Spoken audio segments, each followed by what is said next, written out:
Hello guys, আসসালামু আলাইকুম। কেমন আছেন সকলে? আশা করছি সকলে অনেক ভালো আছেন। আলহামদুলিল্লাহ, আপনাদের তো ভালোবাসায় আমরা অনেক ভালো আছি। কল্যাণপুর থেকে আমরা শুধু রওনা দিচ্ছিলাম সেই জটিপুরি মেলার উদ্দেশ্যে, কারণ ওই মেলাতে আগে কখন আমি যাই নাই। তো ওটা ওই মেলাটা দেখার খুব আগ্রহ, এই জন্য আমরা চার বন্ধু মিলে মেলাতে যাওয়ার উদ্দেশ্যে আমরা রওনা দিলাম। নানে আজির মোড় জটিপুরি মেলায় গেলাম। মেলায় গিয়ে আমরা কি কি করলাম এই নিয়ে থাকছে আজকের ভিডিও। তো আমাদের শালপাড়া বাজার থেকে জটিপুরি মেলায় যাওয়ার রাস্তা হলো দুইটা। একটা হচ্ছে পাগলা দেওয়ান পীর মাজারের পাশ দিয়ে এই রাস্তা গিয়ে উঠবে নানাজের মোড় থেকে দক্ষিণ দিকে 2 কিলোমিটারের মতো গেলে আমরা সেই মেলাতে পৌঁছিব। আর একটা রাস্তা হচ্ছে কুঠিবাড়ি ব্রিজ দিয়ে মঙ্গলবাড়ি হয়ে নানাজের মোড়ে আসে, ওখান থেকে দক্ষিণ দিকে 2-3 কিলোমিটার যাইতে হবে। তো আমরা বরাবর পাগলা দেওয়ান মাজারের এ পাশ দিয়েই চলে আসলাম নানাজের মোড়ে। অবশেষে চলে আসলাম নানাজের মোড়ে। এখান থেকে 1 কিলোমিটার দক্ষিণ দিকে যাইতে হবে। তো চলে আসলাম মেলাতে। এই হচ্ছে মেলা, ওই পাশে মোটর সাইকেল মাইক্রো খেলা হচ্ছে। তো প্রথমে এসে আমরা আমাদের গাড়িটা পার্কিং করলাম। পার্কিং করার পরে আমরা মেলাতে হাঁটতে শুরু করলাম। আসলাম মেলা দেখতে, কিন্তু আসে দেখি এখানে মেলা না, এখানে হচ্ছে মেয়ে মানুষের মেলা। তো তাই আমরা ভিতর দিকে যাইতে পারছিলাম না, খুব যানজট। আবার এখানে বৃষ্টি হওয়ার কারণে রাস্তাগুলো কাদা হয়ে গেছে, যাওয়া আসা পথ চলাচল খুব কষ্ট হচ্ছে। তারপরও জুতা টিতা 2-4টা ছিঁড়ে হলেও অনেকেই যাচ্ছে, আর আমরা সবাই জুতা আমাদের হাতে নিয়ে নিয়েছি অলরেডি, আমাদের জুতা যেন না ছিঁড়ে। তারপরে মেলাতে ঢুকে দেখলাম এখানে ট্রেন নিয়ে এসেছে। তো আমরা একটু উঠতে চাইলাম, 30 টাকার টিকিট। তো আমরা উঠতে চাইলাম, এখানে নাকি ছোট বেবিরা ওঠে, তাই জন্য ওখানে ওটা হলো না। আমরা পরে নাকের দোলনার এখানে আসলাম, আমরা সকলে 4জন মিলে নাকের দোলনাতে উঠলাম। এখান থেকে চারদিক মেলাটা খুব ভালোভাবেই দেখা যাচ্ছে। আগে কখনো কোনো নাকের দোলনাতে ওঠা হয় নাই, এটাই আমার জীবনের ফার্স্ট নাকের দোলনাতে উঠছি।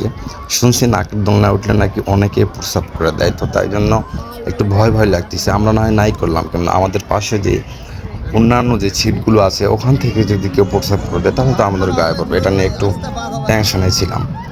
তো যাই হোক, কেউ ওরকমটা কোনো কিছু করে নাই। পরে 10 পাক ঘোরানোর কথা ছিল, 8 পাক না হইতে আমাদেরকে নামিয়ে দেয়। নাকের দোলনায় উঠতে গিয়ে যে কষ্টটা হইল, টিকিট নিয়েও সিরিয়ালের লাইন মেনটেন করে ওখানে দাঁড়িয়ে থাকা লাগতেছে। টিকিট কাটার পরও 20 মিনিট, আধা ঘন্টার উপরে ওখানে দাঁড়িয়ে থেকে তারপরে সিরিয়াল পাচ্ছে ওঠার জন্য। আমরাও টিকিট করে ওখানে দাঁড়িয়েছিলাম 15-20 মিনিটের মতো, তারপরে ওখানে সিরিয়ালটা পাই।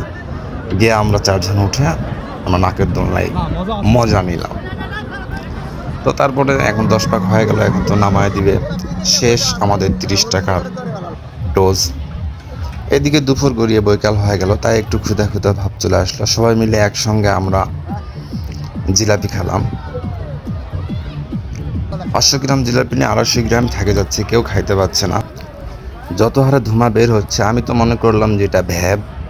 তো এই মনে করে আমিও ওখানে গেলাম, যাওয়ার পরে দেখেছি আসলে এটা তো ভ্যাব না, এটা হচ্ছে চেব।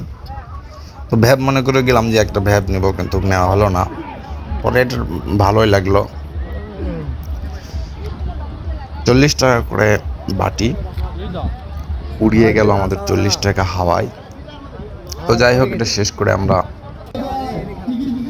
পরবর্তীতে চলে গেলাম মোটর সাইকেল এবং মাইক্রো খেলা দেখার জন্য। এখানে 50 টাকার টিকিট দিয়ে উপরে এবং ভিতরে ঢুকতে হয়েছে। তো 50 টাকার টিকিট দিয়ে আমরা 4জনই সেখানে গেলাম। আমরা যাই দেখতেছি যে আসলে অনেক রিস্ক। হ্যাঁ, এখানে ভাইয়েরা হয়তো এখানে ওরা রেস দিয়ে দিয়ে ওদের কাছে অনেক ইজি হয়ে গেছে, কিন্তু দেখলেও অনেক ভয় করতেছে। ওখানে হাত ছেড়ে দিয়ে রাইড করতেছে। আবার তার একটু পরে মাইক্রো টায়ার উঠবে। প্রাইভেটটা রেসে উঠতে চাচ্ছে, হয়তো ফুয়েল ছিল না, ফুয়েল লোড দেওয়ার পরে সে রেস দিতে শুরু করলো।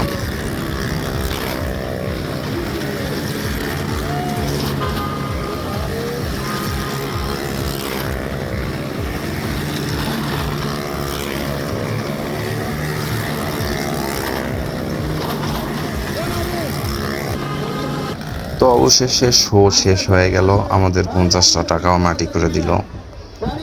তো এটা শেষ করে আমরা সবাই নিচে হাঁটতে শুরু করলাম। তো সব কিছুই দেখা শেষ, আমরা এবার হয়তো ব্যাক করব বাড়ির দিকে।